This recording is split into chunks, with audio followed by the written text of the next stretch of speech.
kalfadhiga toddobaad ee baarlamaanka furitaankiisa maanta madaxweyne maxamed cabdilaahi farmaajo markii uu khudbad jeedinta bilaabay waxaa xarunta baarlamaanka isku bedeshay gacanka hadal iyo dagaal. Jawiga ayaa mar qur isbedelay waxaana madaxweyne maxamed cabdilaahi farmaajo xildhibaanadu ay leeyihiin waxay bilaabeen inay qaadaan heesta qaranka.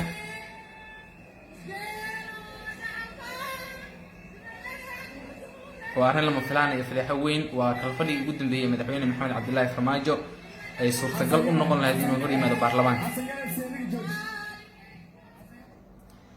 dabcan habdhowrka baarlamaanka iyo brotocoolka iyo dhammaan qeybaha kala duwan ee xarunta baarlamaanka ayaa ku guuldareystay inay dareenka xildhibaanada xakameeyaan, waxaana xildhibaanadu ay u muuqdaan dabcan kuwa aan dhageysan karin ballanqaadyadii hore usoo fashilmay ee xukuumadda nabad iyo nolol ay qaadi jirtay.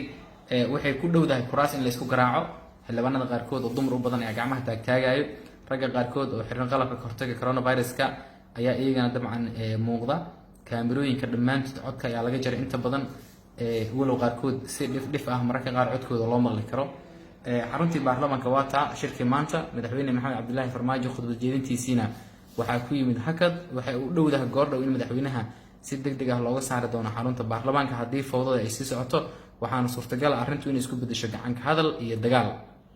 allah yasiro Soomaaliya sidan dhanta, laakiin 3 sano iyo bar oo shib ah baarlamaanka maanta waxay u muuqdaan in dareenkooda la xakameyn la yahay.